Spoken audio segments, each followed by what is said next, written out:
Hi ಗೆಳೆಯರೆ, ಎಲ್ಲರಿಗೂ ನಮಸ್ಕಾರ. IPL 2025 RCB ತಂಡಕ್ಕೆ ಹೊಸ ಬೌಲಿಂಗ್ ಕೋಚ್.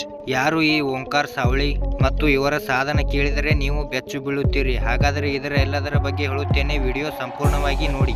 ಮತ್ತು ನೀವು ಹಂಗ RCB ಅಭಿಮಾನಿಗಳಾಗಿದ್ದರೆ ಈ ವಿಡಿಯೋಕ್ಕೊಂದು ಲೈಕ್ ಮಾಡಿ ಮತ್ತು ಇಂತಹ ಹೊಸ ಅಪ್ಡೇಟ್ಗಳಿಗಾಗಿ ನಮ್ಮ ಚಾನಲ್ ಅನ್ನು ಸಬ್ಸ್ಕ್ರೈಬ್ ಮಾಡಿ. ಬರ್ರಿ ಮತ್ತು ವಿಡಿಯೋ ಸ್ಟಾರ್ಟ್ ಮಾಡಿ. 2025ರ IPL ಮೆಗಾ ಹರಾಜಿಗೂ ಇದೇ ನವೆಂಬರ್ 24 ಮತ್ತು 25ರಂದು ಸೌದಿ ಅರೇಬಿಯಾದ ಜಿದ್ದಾದಲ್ಲಿ ನಡೆಯಲಿದೆ.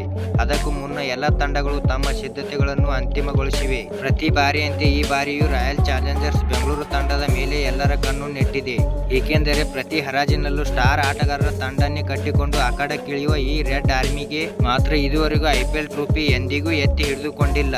ಹೀಗಾಗಿ ಈ ಬಾರಿಯಾದರೂ ಸ್ಟ್ರಾಂಗ್ ತಂಡವನ್ನು RCB ಕಟ್ಟಲಿ ಎಂಬುದು RCB ಅಭಿಮಾನಿಗಳ ಆಶಯವಾಗಿದೆ. ಈ ನಡುವೆ ಮೆಗಾ ಹರಾಜಿಗೂ ಮುನ್ನ ತಂಡದಲ್ಲಿ ಮಹತ್ವದ ಬದಲಾವಣೆ ಮಾಡಿರುವ RCB ಮುಂಬೈ ತಂಡವನ್ನು ರಣಜಿ ಚಾಂಪಿಯನ್ ಮಾಡಿದ ಓಂಕಾರ್ ಸಾವ್ಳಿ ಅವರನ್ನು ಬೌಲಿಂಗ್ ಕೋಚ್ ಆಗಿ ನೇಮಕ ಮಾಡಿದೆ ಎಂದು ವರದಿಯಾಗಿದೆ. ಇನ್ನು ಓಂಕಾರ್ ಸಾವ್ಳಿ ದೇಶೀಯ ಕ್ರಿಕೆಟ್ನಲ್ಲಿ ಮುಂಬೈ ತಂಡದ ಮುಖ್ಯ ಕೋಚ್ ಆಗಿದ್ದಾರೆ.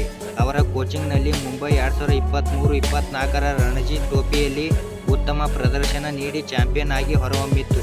ಟೈಮ್ಸ್ ಆಫ್ ಇಂಡಿಯಾ ಸುದ್ದಿಯ ಪ್ರಕಾರ ಇದೀಗ RCB ಬಳಗವನ್ನು ಸೇರಿಕೊಂಡಿರುವ ಓಂಕಾರ್ ದೇಶೀಯ ಸೀಸನ್ ಮುಗಿದ ಬಳಿಕ ಆವೃತ್ತಿಯಾಗಿ ತಂಡಕ್ಕೆ ಸೇರ್ಪಡೆಗೊಳ್ಳಲಿದ್ದಾರೆ ಎಂದು ವರದಿಯಾಗಿದೆ. ಓಂಕಾರ್ ಈ ಹಿಂದೆ IPLನಲ್ಲಿ ಕೆಲಸ ಮಾಡಿದ್ದ ಅನುಭವ ಹೊಂದಿದ್ದು, ಅವರ ಈ ಹಿಂದೆ ಕೋಲ್ಕತಾ ನೈಟ್ ರೈಡರ್ಸ್ ತಂಡದ ಕೋಚಿಂಗ್ ಯೂನಿಟ್ನಲ್ಲಿದ್ದರು.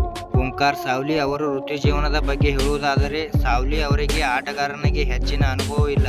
ಅವರು 2005ರಲ್ಲಿ ರೈಲ್ವೇಸ್ ಪರವಾಗಿ ಕೇವಲ 1 ಪಂದ್ಯವನ್ನು ಮಾತ್ರ ಆಡಿದರು. ಅಲ್ಲದೆ ಅವರು ತಮ್ಮ ವೃತ್ತಿ ಜೀವನದಲ್ಲಿ ಕೇವಲ 1 ವಿಕೆಟ್ ಮಾತ್ರ ಪಡೆದಿದ್ದಾರೆ. ಆದರೆ ಅವರು ಆಟಗಾರನಾಗಿ ಹೆಚ್ಚು ಪ್ರಸಿದ್ಧರಾಗಿದ್ದರೂ ಕೋಚ್ ಆಗಿ ಸಾಕಷ್ಟು ಜನಪ್ರಿಯರಾಗಿದ್ದಾರೆ.